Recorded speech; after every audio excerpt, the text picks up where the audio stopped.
Hello, friends of the CFF site. This is Joe DeSalvo, and we are back once again in 2023 with another preseason series. But before we do that, all of our preseason content is now live on the site, from the preseason fantasy draft guide, now in its 10th season, to the preseason player projections. We've got all of the great college fantasy football content that you're used to once again for the 2023 season over at the CFF site. In that preseason fantasy guide, we've got players ranked, we've got conference write-ups, we've got printable draft day cheat sheets, player rankings, O-line experience, everything that you need to get settled in and prepared for your college fantasy football drafts. We've got over at the CFF site. And like I mentioned, preseason player projections, sortable by conference, sortable by team, sortable by position. Mike's going to have his great weekly DFS content once again this year. And then we can't forget about the CFF site's all access Discord. And quite frankly, just come in, you get a membership, All-American membership, Heisman membership.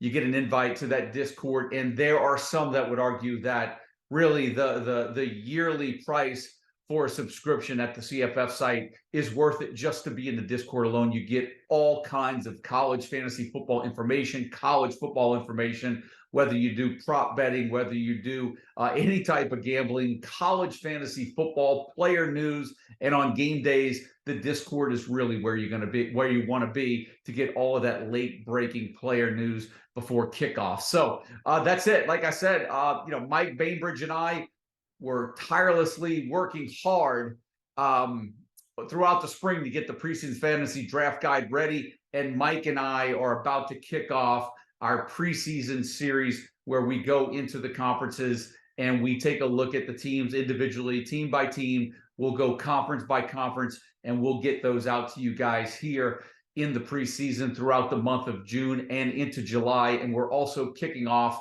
our Names to Know series as well, where we've got top plays, the buyer beware, some dynasty options, sleeper picks, everything that you need, like I said, to just add on to the preseason fantasy draft guide to get you ready for this 2023 college football season / college fantasy football season. So with that being said, I'm going to welcome Mike in, and we're going to kick things off with our preseason conference series. So, Mike, enough with the pleasantries. Let's get right into it, man. Look, it's been a while since you and I were on the screen together doing these shows, man. It's been a few months. So it's nice to kind of shake off the rust, dust off the cobwebs, get the microphone back out. Heck, you and I even had some problems getting things hooked up here. It's been so long since I've gotten it hot again. But man, just kind of fill everybody in with, I kind of told them what we've been working on, what we're doing, and what we're releasing, what we have, right? But just kind of elaborate yourself, give them the 411 on everything that you've been doing as far as a deep dive over the last couple of months, and maybe everything that you're kind of doing in regards to some of your best ball drafts you've been super wired in over the past few months. Yeah, I mean, it feels like it's nonstop, really. But we're back into the full swing of things here. I'm in knee deep in best balls right now. We're going to continue to host best ball drafts for our subscribers. We'll post links in the Discord for everybody that wants to join in. And then we're just continuing to update projections with any late transfer news that we're getting, and just continuing to update everything so you guys have the most up-to-date content for your upcoming drafts. Yeah, what's really interesting, Mike, is that for the past, really for a long time now, when we get to January, February, March, there's a tendency where over at the CFF site, we've been sort of in hibernation during those months. I can see that changing next year. You and I spoke about that, where, all of this transfer stuff, right? I mean, now college football's a 12-month deal now, right? We get time, post spring, during the beginning of summer, where we get some changes, maybe make some tweaks. Not a lot going on until the preseason camp starts. But man, after bowl season, or really even before bowl season, man, transfers have really changed the way that we've kind of attacked the offseason in college fantasy football. And One of the reasons why we waited a little bit longer to put out the preseason fantasy draft guide than we had over the last couple of years is just so much happening post spring with guys now practicing, maybe feeling, jumping ship, maybe going to another place. It's different now than it just was even just a year or two ago, right?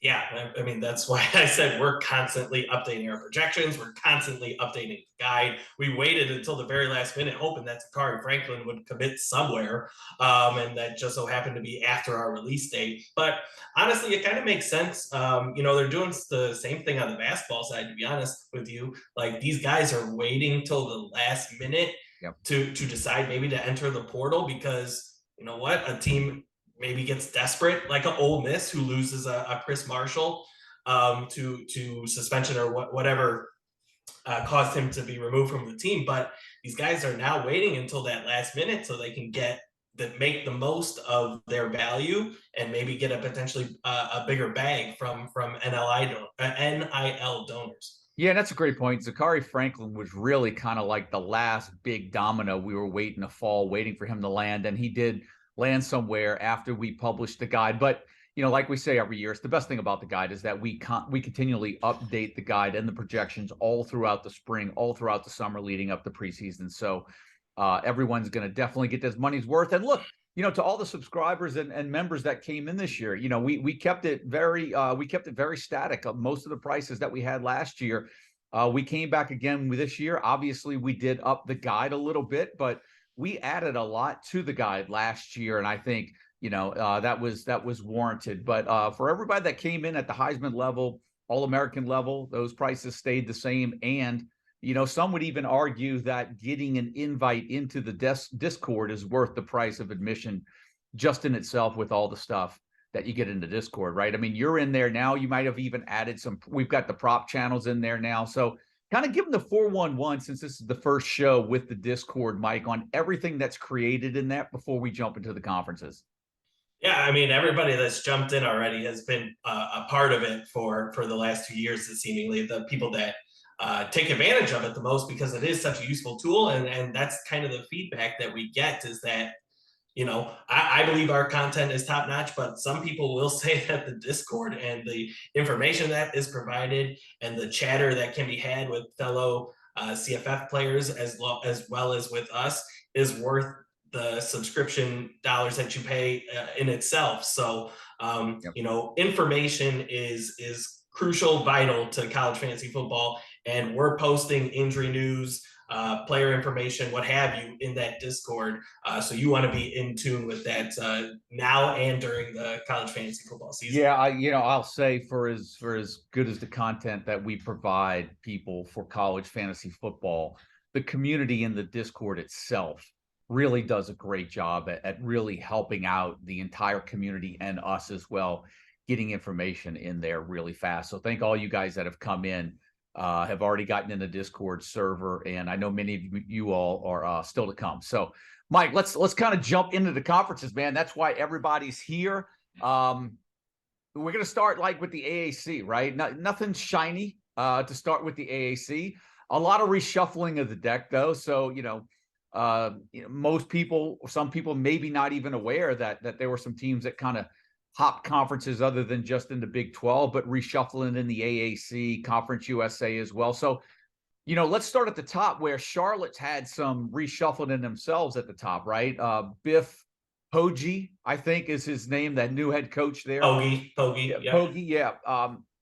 He was like an associate head coach at Michigan, wasn't he? And then Mike Miller comes in as offensive coordinator. And, to your point in the write-up that you had in conferences, just not a lot of very little history here with Miller as a play caller at the collegiate level, right? So in regards to Charlotte, not a team that really jumps off the map in regards to fantasy. Anything for you that really sticks out? Yeah, I mean, we kind of mentioned it in the guide. So Poggi was an offensive coordinator, he was an associate coach with Michigan. Yep. Kind of funny story with him is he is a really fiery personality, right? He was one of the only coaches on that staff that had free reign to kind of voice his opinion to Jim Harbaugh. So from that, you kind of get what you understand what you're getting with him as a head coach. But he was a high school coach before that, and the offensive coordinator Mike Miller has, he's been an offensive coordinator in title previously, but really never has called plays. So we have no prior history of really what to expect with this offense.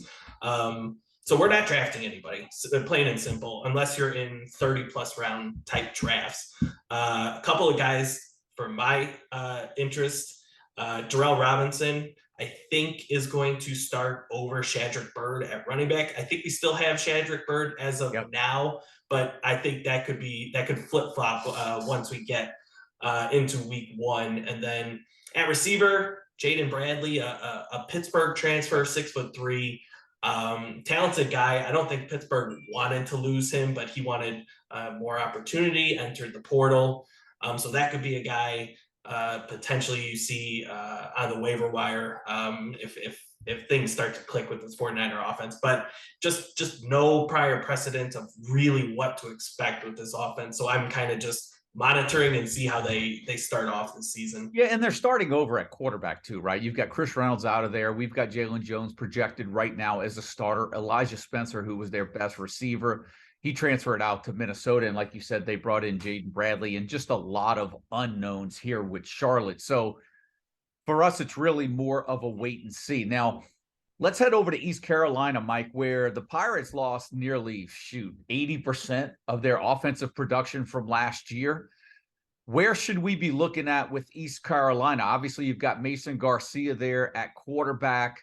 East Carolina, you had Keaton Mitchell there last year, but that backfield is crowded this year, Mike, with Marlon Gunn, Gerald Green, Rajay Harris, and at receiver right now, I know Jalen Johnson's our top target, but really a lot of unknowns right now for that passing offense for East Carolina, even including Mason Garcia at quarterback. So for you, what are you looking at East Carolina? I think Jalen Johnson at wide receiver. I know there's folks out there that are fans of Marlon Gunn, but just kind of reading up on East Carolina, you really get the sense that it's going to be a committee approach this year. Maybe not equal, 25% share between Gunn and one of the backups, but just not the 200 carries plus that we saw from Keaton Mitchell last year. So wouldn't anticipate that if you're interested in drafting one of the running backs. Wide receiver, though, Jalen Johnson, I think really solidified himself as the top target in the spring. And they moved him to the slot, which is it was an intriguing move because the 3 of the last 4 years, the slot receiver has been the wide receiver 1 in that offense. You're probably looking at close to 100 targets. And he's going cheap. He's beyond round 25, most of the time undrafted. Now, I've kind of seen him rise a little bit in recent drafts, closer to round 20-ish maybe. So I think people are starting to catch on that he's the clear-cut top option in that passing offense. So I think you'll start to see him drafted higher and higher as we go through the summer. Yeah, and it's really interesting because you had Mitchell leave. You got Marlon Gunn, the youngster that a lot of people are high on. You've got Rajay Harris, who had a good year a couple of years ago. He's back again. And then all of a sudden they go out and get Gerald Green from Georgia Southern. So now it's like, oh, man, bringing in Green right there really muddies the water. And so you're right. I think for us, the focus has been more so with Jalen Johnson at the part. And then I would say maybe Shane Calhoun at tight end too. I mean, God, who was the starter last year? I'm blanking on his name at tight end, but Ryan Jones. He had 100+ targets combined the last 2 years, and Shane Calhoun was very effective as the backup. So I think he had like 80% conversion rate with 0 drops in his college career, actually. So he's a guy that could be an option late in drafts at the tight end position. Yep. Now let's go over to Florida Atlantic, Mike, because this is interesting. Tom Herman comes in. Charlie Fry comes in as offensive coordinator.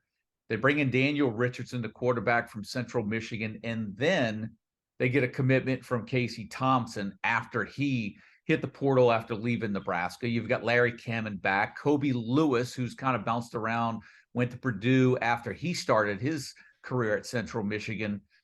And then you got LeJontay Wester there at wide receiver, Jaquan Burton. So there are some nice pieces here at FAU from a fantasy standpoint.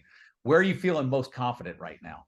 Wester. I love LeJontay Wester this year. It just, when these coaching changes happen and they kind of, they assume some pieces on that roster, like Tom Herman has with LeJontay Wester. The pieces just fit when you look at, kind of the data and the coaching scheme system.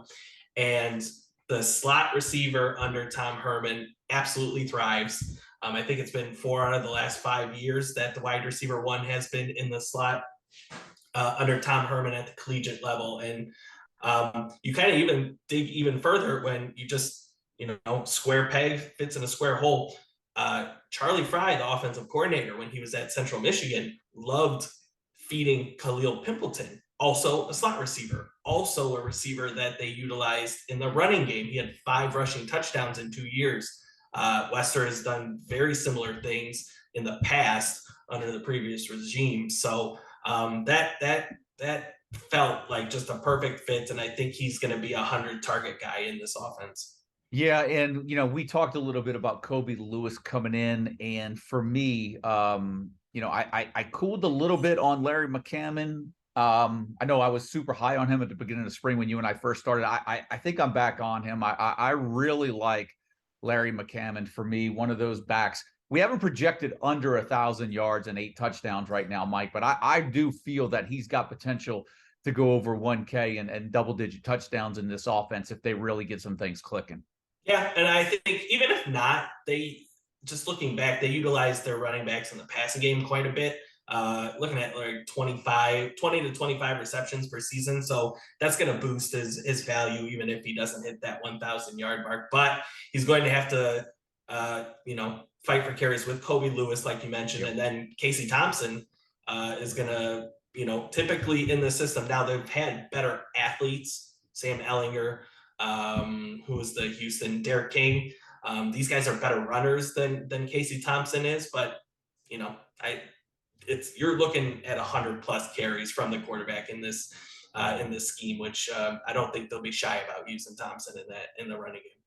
So speaking about running games, let's go over to Memphis. Now, there's a lot to talk about Memphis, but let's start with the running game because it was something that you pointed out that under Ryan Silverfield, they have not averaged more than 150 yards rushing per game, which was a stark contrast from the Memphis running game before Silverfield took over, right? And so last year, they went out in the portal and brought in Jay Ducker from Northern Illinois. And then this year, they go out and get Blake Watson from Old Dominion.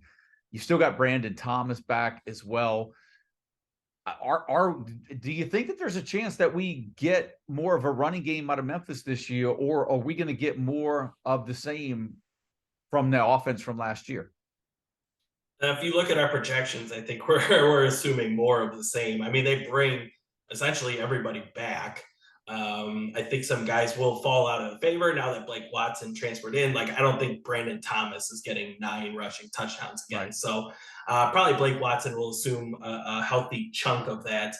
I have zero confidence in Ryan Silverfield as a, head coach, I guess you could say. I mean, they've been decent, right? But this guy was a former run game coordinator, former offensive line coach, and they absolutely cannot run the football up to previous Memphis standards. So I haven't drafted a Memphis running back at this point. I really haven't drafted anybody from Memphis aside from Seth Hennigan, who's surprisingly cheap at going beyond round 20. I got him in round 23 in last night's best ball draft on Chasing the Natty. So you can get him at a very reasonable cost, and he's going to get you 24 to 26 fantasy points per game, most likely, because he's chucking around 35+ times a game.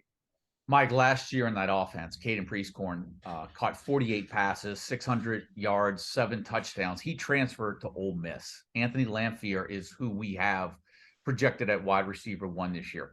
We're still not we're not really anticipating that big of a year, But that tight end position is something to watch in that Memphis offense, though, right? Yeah. All the Memphis, like the good Memphis content is behind a paywall, and we can't afford to be paying for 133 teams content behind paywalls. But I do remember that I was reading something that I didn't see an exact name, but they did like there is a guy that Memphis has that they feel confident in a tight end, and Anthony Lampier pre Caden Prescorn was I think the number one JUCO tight end in the country when he committed last year to the Tigers. Didn't obviously happen. He was taken over by Prescorn, but I think he's going to be the starter this year. And if you look back at Tim Cramsey, the offensive coordinator, the tight end one has hit 30 receptions in 3 of the last 4 seasons.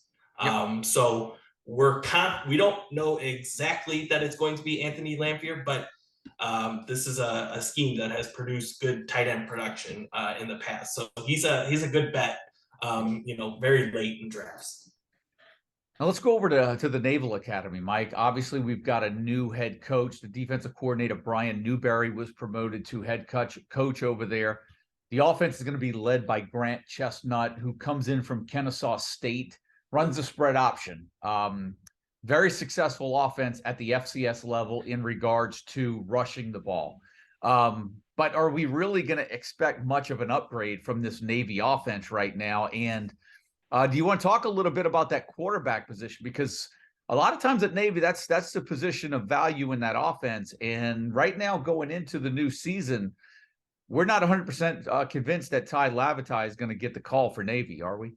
No, I think we need to change that at this point. I actually, pre this podcast, I checked the Navy website, and if you look on Tedros Gleaton on the roster, who, if you look at some of the magazine publications, they're all projecting him to be the QB1. And I checked on the website; he's been named the starter on the Navy website. So we're going to make that change on the projections.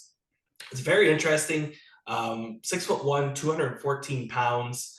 I'll have to do a little bit more research on him because I obviously haven't seen him play, don't know much about the guy. But if you look back at those Kennesaw State offenses where Grant Chestnut, the new offensive coordinator, came from, it's going to be very similar, right? They're going to run this very similar system. The Navy quarterback has the potential to get a very large share of carries in this offense. In the last 9 years, I know there were 3 seasons where the Navy quarterback had 200 plus carries. If you get that from Tedros Gleaton, if he is in fact QB1, we've seen in the past the QB at Navy getting 200 carries. They're going to average 24, 25 fantasy points a game, which could be a viable option on your roster. Well, look, let's go over to North Texas because I think with Navy, it's pretty straightforward, right? North Texas, new head coach Eric Morris comes in after spending last season as the Washington State offensive coordinator. He comes over now to run the program over at North Texas. And what's interesting is that we know Morris likes to throw the ball around the yard. And under Sith Luttrell, surprisingly, North Texas was very good running the ball. 2 years ago, they were top 5. They were top 25 last year, and I think top 15 3 years ago. So we're going to see a much different North Texas offense this year, right? Yes, we should. I was glad to see that projected depth charts are still projecting Chandler Rogers, the Louisiana Monroe quarterback, as the projected starter, because he was every report that you saw during the spring for any spring scrimmage that North Texas had, he was downright bad. He was getting Jace Reuter, who was the 3rd stringer last year, was looking better than Chandler Rogers in scrimmages, but it seems as though maybe that's a little overflated, and that Rogers still appears to be the guy, which is good because this is a pass-heavy offense. You're looking at around 60% of the time that they're going to throw it. And the new head coach, Eric Morris, is all about, high percentage passing, which fits Chandler Rogers' style, right? He's at 68% completion historically as a thrower. So he kind of fits the system and what Eric Morris is looking for. And I think one of the big questions for us is who's going to be catching those For passes sure. from Chandler Rogers. Jair Shorter transferred out. They bring back Roger Burns in the slot, added Trey Cleveland. So, but I didn't see a lot of names pop up. I think in our first best ball, you drafted Ja'Cory Macklin. Yep. So I don't know. Do you have a tip there that I haven't read anywhere, or just kind of Well, rolling the I mean, dice he there? averaged, yeah, he's a big play receiver. I knew he had made some noise in the spring. I was really leaning Trey Cleveland in the spring. Did a lot of reading on Macklin. I really liked the way that they were really focusing on him in the spring.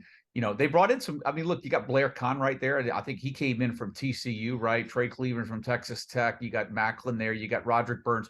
So they do have a few receivers right there, but that's the thing when we go, when we get an offense like this and we get a little bit of a different system and we don't have that known commodity where Jair Shorter left out of there, right?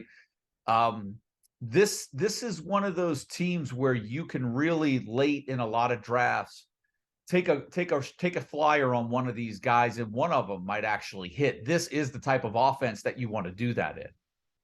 Yeah, absolutely. And just kind of on that note to close out North Texas, I wouldn't discount as much as we kind of have made it a point that this is going to be a high volume passing offense.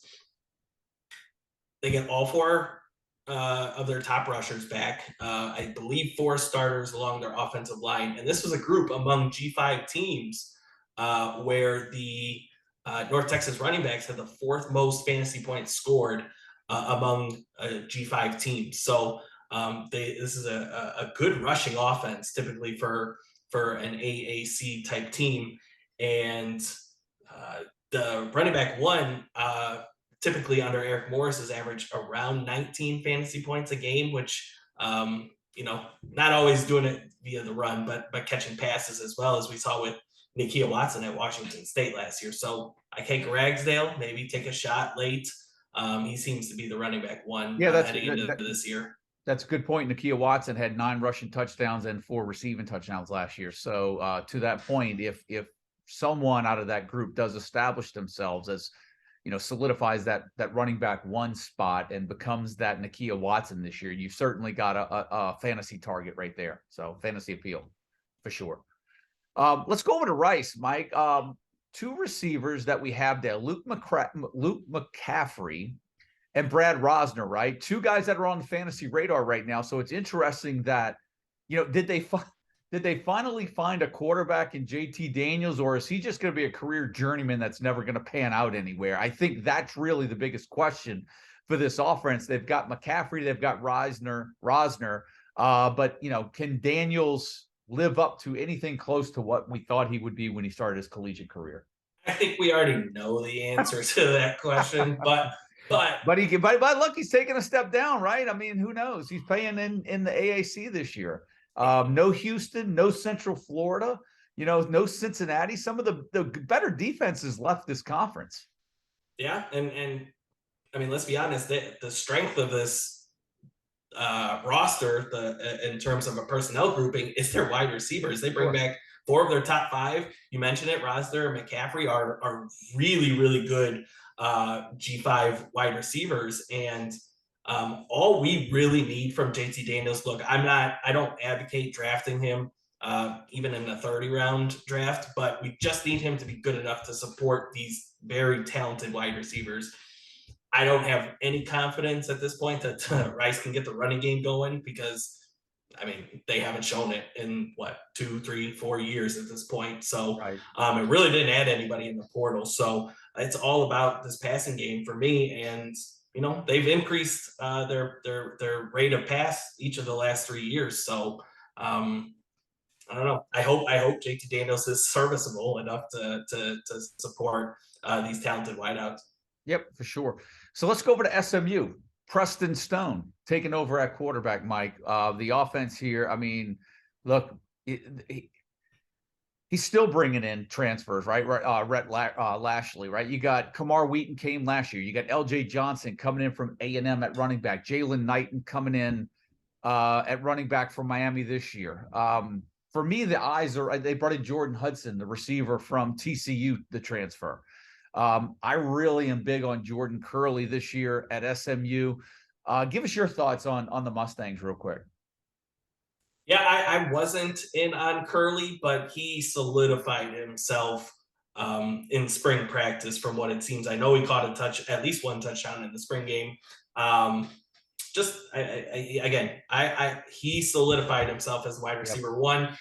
I know they brought in Jordan Hudson late in the portal window, but he's, I think, more of a 2024 candidate for wide receiver one. It's going to be Curley this year, unless he doesn't show up like we anticipate. So we're not. I would stress this: he ranks highly, but he will not see. I doubt he sees Rashee Rice level targets, receptions, but that's okay. If he even gets 20% target share, that still equates to over 100 targets in this offense because of the rate of which SMU passes the football. So you don't need him to be Rashee Rice to be a high level producer at the wide receiver position. I agree. And the one thing I like about Jordan Curley is I love seeing the spring reports, and then all of a sudden you've got that new starting quarterback coming in, establishing a rapport with a receiver like Jordan Curley. I know, Hudson's coming in from TCU, but I really felt spring, to your point, really solidified Curley as sort of Preston Stone's go-to target in this offense. And I think that bodes really well for Curley's fantasy prospects in 2024. Like you said, may not receive Rashee Rice type targets, but man, if he just gets 75% of those, right? I mean, that's still a ton of targets coming his way this year. Yeah, I would say that this spring was really good for those that want to invest in the SMU offense, just because we talked about it pre-spring, like they're bringing in LJ Johnson from Texas A&M. They're bringing in multiple receivers. Keyshawn Smith, right? Keyshawn Smith, yes. Somebody else transferred in from Miami that's name is escaping me, but I was just like, man. Jalen Knighton. Yeah, somebody at receiver that is just escaping me. But we were pre-spring, we were just like, man, this running back room is jumbled. This wide receiver group, like if you weren't confident in Curley, who the heck is going to be catching passes? The spring was good. Stone looked good. Jalen Knighton, who thrived under Lashley at Miami, he solidified himself as running back one. Curley stepped up, so we like that. And then sophomore RJ Maryland looked great as well. So the key pieces elevated their game in the spring, so we know who's going to be that key piece at running back, receiver, and tight end. Yep. Let's look at Temple, right? Because EJ Warner had a very good year last year. He lost, I believe, his two top targets. They bring in Dante Wright at receiver. Are we expecting more of maybe a sophomore slump with EJ Warner, or do you think we'll see much of the same from this Temple passing game? And is there a chance that a running back like Edward Sadie can go under the radar here and end up on some fantasy rosters before the end of the year? Yeah, I wouldn't call it a sophomore slump, but when doing research on Temple, and their head coach is a former running backs coach, so you have to think that he's got the mentality of, we hope to run the football if we can. They couldn't last year, right? But that's kind of his mentality. And then you look at the offensive coordinator, Danny Langsdorf, and they passed it at a 60% rate last year. Temple did. That is the highest in the last 8 years that Langsdorf has been calling plays. So was last year an outlier that they chucked the ball around that much? We'll see, right? I'm not overly confident in their running game still. I'm not confident that they're going to be playing in the type of game scripts where they can just, dominate on the ground. Like, I think they're going to have to throw the football. But I guess I wouldn't call it a sophomore slump expected with EJ Warner. He's just, he's a non-runner, and you need high volume passing for him to be a fantasy asset if he's not going to be running the football. I just feel that there's something to, and it's just me. I mean, you know me, I share all of these thoughts with you. And to me, there's something to be said, I think, when Houston and Central Florida, UCF, and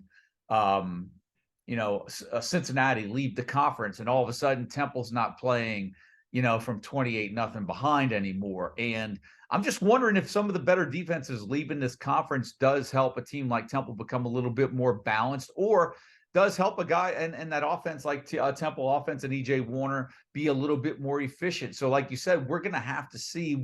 It's hard to really project anything different than last year, because are we expecting Temple to really be much better than they were last year? And I think right now we're not.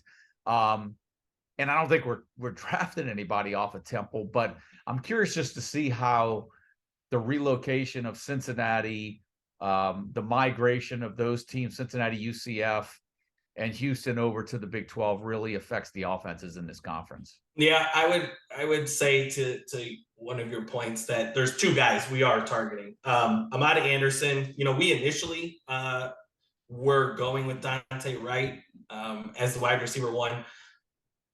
The way that Amada Anderson closed last year, plus he had a good spring game, we elevated him to projected wide receiver one, which we've seen multiple 100-target seasons from a wide receiver one under Langsdorf.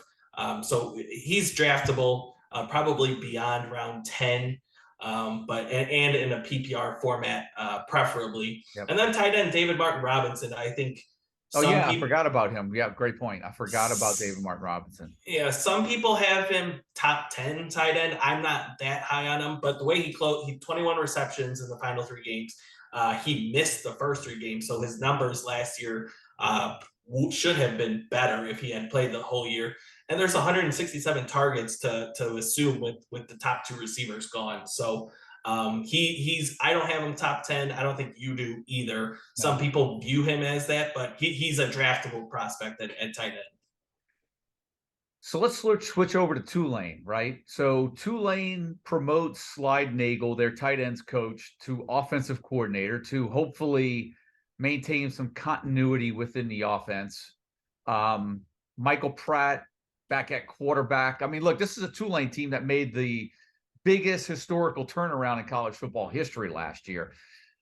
They're not going to hopefully change much, but the personnel does change too, right? Like, Michael Pratt, I think we're still looking at him around the same spot in drafts that we were a year ago. I wouldn't say, he's not, he didn't significantly just become a top 20 fantasy quarterback.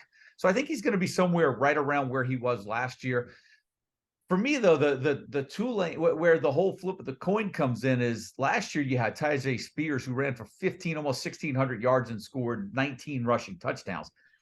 I'm not really expecting that out of that Tulane rush. I'm not expecting that from the running back one this year. Or you and I discussed it. We're looking at a little bit more of maybe they fall back into that committee approach, wondering if that'll happen again. And that's really the big question for me in that Tulane offense this year. Yeah, I don't think there's any reason that they aren't as good overall as last year. You get 4 starters back, I believe, along the offensive line. Michael Pratt's back. They had some turnover at receiver, but brought in multiple transfers. They always spread it around at receiver anyway, right? Yeah, I think the guys that they brought in, at least they can sustain the kind of success they had last year. We're not drafting anybody, but they can sustain that success. And I think just running the football, I think overall as a group, they should be just as good. Just don't expect Tyjae Spears level production from whoever ends up being that running back one, which most people expect will be Shotty Clayton. The 41% volume share from Tyjae Spears last year was the highest number ever from a running back one under Willie Fritz. So he's a coach typically that likes to spread it around a little bit between his running back 2, 1, and 3. Yeah, and don't forget they brought in Shadru Louis from Liberty this year in the portal as well. So they did add him to their depth chart as well at running back. Yep. So they got a good mix of guys in that backfield. So I think they could match maybe last year's numbers, just spreading the wealth a little bit more. Yep. Well, Tulsa had a change of the guard. So Kevin Wilson comes over from Ohio State. He brings in Steve Spurrier Jr., who was, I believe, the Mississippi State wide receivers coach. Over at Tulsa, quarterback, Braylon Braxton went in the portal. Kevin Wilson kind of recruited him back out in the portal. I'm big on Braylon Braxton this year at quarterback, Mike. I love his dual threat ability. I'm hoping Wilson can do something with him this year in that offense. For me, that's Malachi Jones at receiver. Those are the two guys that I think for me that really stand out. I'm not sure what we're going to get out of that Tulsa running game this year.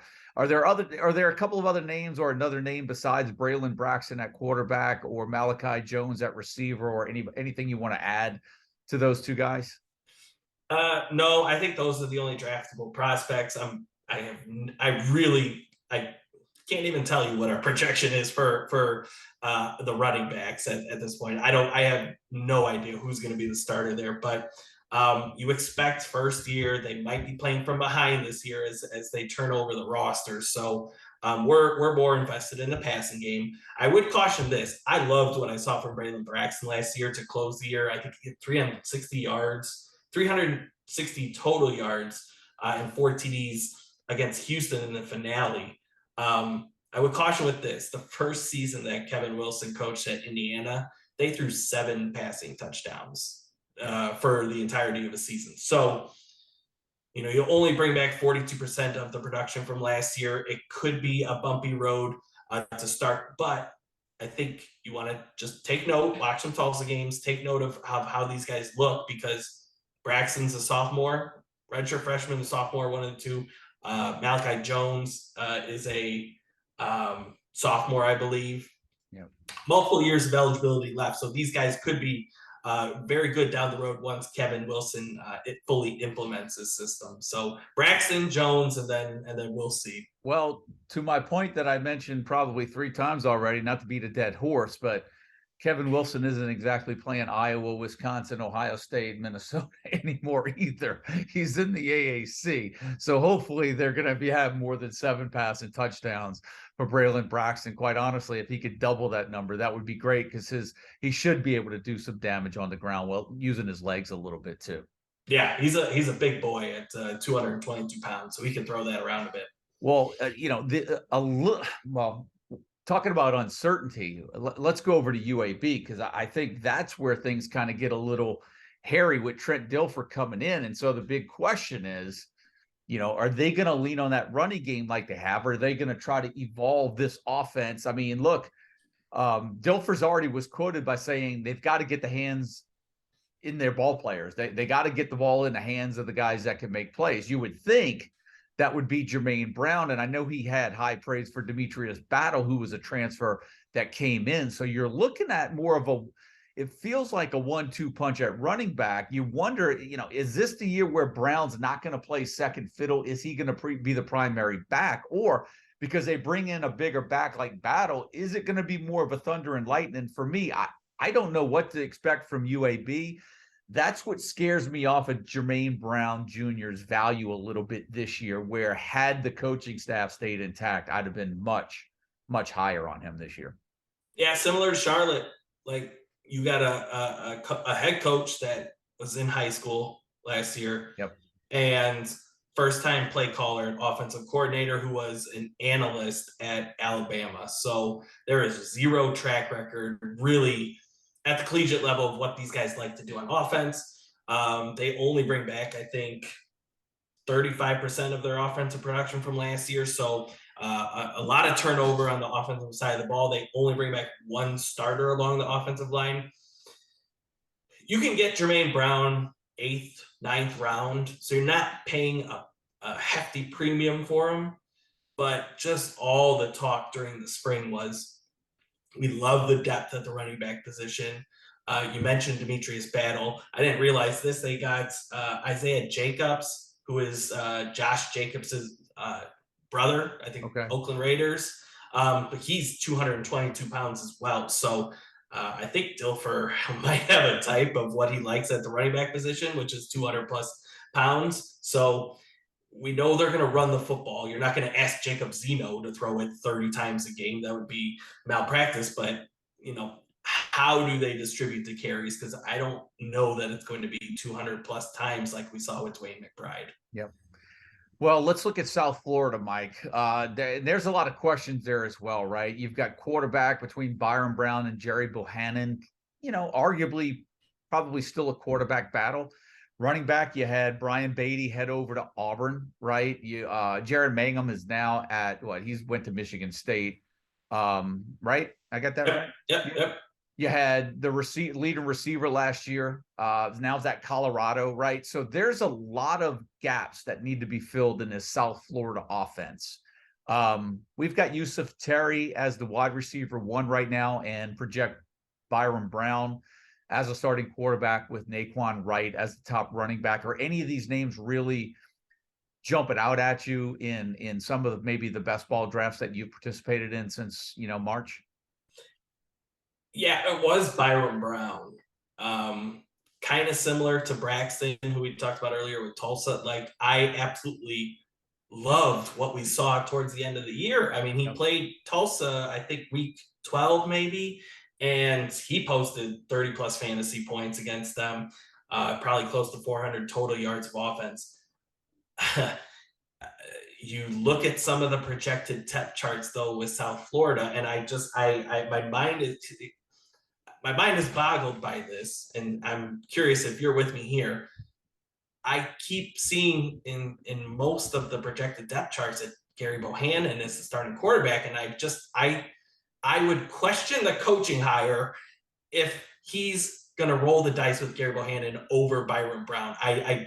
The only reason we know of Gary Bohannon is because he thrived with Baylor on a very weak non-conference schedule, and then he fell out of favor because he can't throw the freaking ball. Yep. So you can probably hear me through the microphone getting passionate about this. I have zero idea why they would start Bohannon over Brown, especially if you're trying to grow a program. So I would lean towards Brown, and I think, if he wins that starting job, you look over the last few years, the last 5 quarterbacks under Alex Golesh, the new head coach, have averaged 29 fantasy points per game. So between Tennessee and Iowa State. So that is kind of the position that you want to target in this offense. And I'm hopeful that it is Byron Brown who eventually wins out.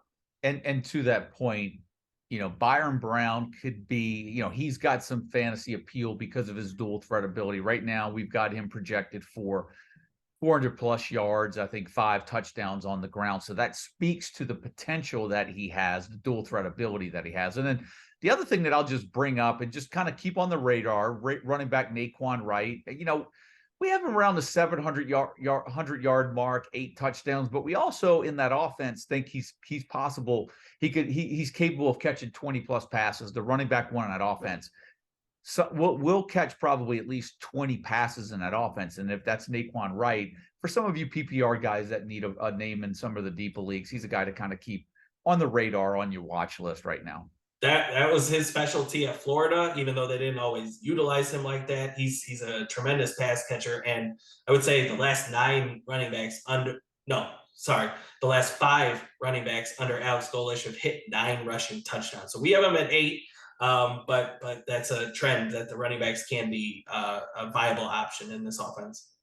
So let's end up with UTSA, Mike. Last team in the conference here. A lot coming back. Obviously, we touched on Zakhari Franklin's transfer to Ole Miss at the beginning of the show, but a lot coming back for UTSA. You've got Frank Harris coming back at quarterback. You got 2 Decorian Clark and Joshua Cephas coming back at receiver. Kavarian Barnes coming back after a big year last year. Can he duplicate that performance in 2022? UTSA, what are some of your thoughts going into this season? Because Frank, we've got Frank Harris. He's, we were a little reluctant last year. I remember the conversations, but he's pretty solid in that top 10 this year going into the preseason. Yeah, I don't know what it is. I mean, I really have 0 shares of Frank Harris. It's probably a mistake. I mean, he was so good last year. I don't know why I'm just not more attracted to drafting him. Obviously, I think he's hurt slightly because of Zakhari Franklin. This will be his third OC in 3 years now. So we'll kind of see what kind of impact that might have. Kavorian Barnes was injured in the spring. I think all of their stars essentially were kind of, I think we use the term load management in the guide. If they're nicked up, they weren't participating in the spring. UTSA coaching staff knows what they have with these players. I think receiver is the most interesting kind of storyline. We have Joshua Cephas ranked right now as the top option. I know you've mentioned this, and I'll let you state your case first, that you think maybe DeCorian Clark will end up being the better fantasy option of the two. Yeah, look, Clark got hurt last year, got a knee injury, right? So he didn't even participate in the spring. They're projecting him to be ahead of schedule and ready for the fall. That's the only reason I'm hesitant on saying he is their number one receiver going into this year, just because there is a little, like, you come back from a knee injury, you've got to be an absolute beast right now. The coaches said this guy had he's got the best NFL ready body for a receiver they had before Franklin even left, right? So my prediction was, and you and I talked about this, had Clark not gone down with an injury late last year and missed all of spring because of that injury, I think with Zakhari Franklin leaving, I think DeCorian Clark, my projection was he was going to be a top 10 receiver this year. I think he was going to be the best receiver, and he still could potentially be the best receiver on that roster. But out of security reasons in drafts right now, Joshua Cephas is the safest pick, because here's the thing with this offense, I think it's over the last 3 years, the number 3 receiver in this offense has caught a minimum of 700 yards and 7 touchdowns. So even if that wide receiver 3, right now we have Willie McCoy, who could be a sleeper in that offense as well.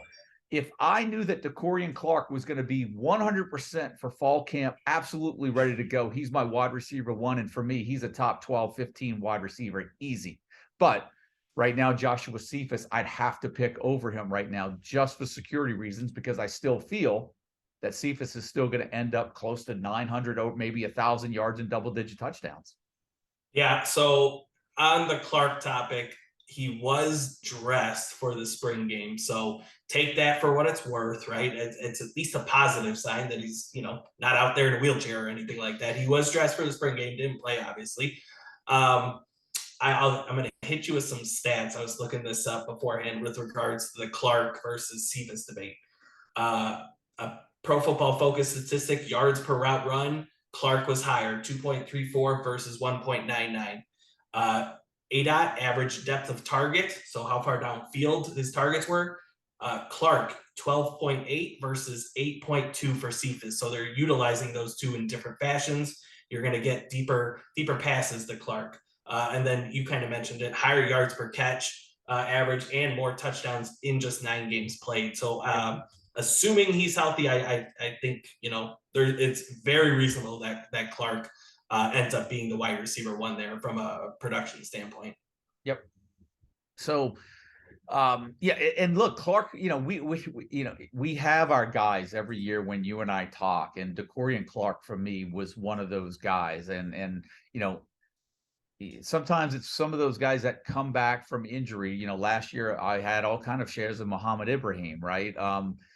It doesn't always work out. Some of those injuries are really bad. It's tough to make a comeback from, but you see the talent, what the coaches have to say, and you see the numbers right there. They kind of speak for themselves. So yeah, DeCorian Clark's one of those players that I really like this year. He's the guy that I'm probably drafting a little higher than where his ADP is right now. Yeah, it's funny. You could get him closer to round 10 at the start of the offseason. I think just people were skeptical with the injury, happening so late last year. If he can make it back now, he's not escaping round 5, 6. So if you were drafted with us back in March and you got DeCorian Clark around 10, you got a steal right there. Yep. So look, Mike, that's going to do it. First conference in the books. We had to start somewhere. I don't think we flubbed up too many names or messed up. So I feel pretty good. I'm ready to get this thing rocking and rolling and get into some other conferences. But look, that's going to do it. This is going to be the preseason conference previews, whatever you want to call it. We've got a lot more coming your way. We've got names to know. We're bringing that list back. We worked on that a couple of years ago. As a matter of fact, Mike, you did a great job writing those up a couple of years ago. We got some feedback on them. So we're going to bring some of those fun lists back. And I think what we have, like top plays, the fantasy fade, the buyer beware, top fantasy play. What is it? Sleeper, dynasty prospect, and impact transfer, right? So we tried to come up with at least 5 names for every program. We're going to release those in conference order as well. So a lot more content to come, but that's going to do it for this show. This is the AAC. And for my man, Mike Bainbridge, my name's Joe DeSalvo, the voice of the CFF site. That's going to wrap up the AAC conference. Till next time, guys. See ya.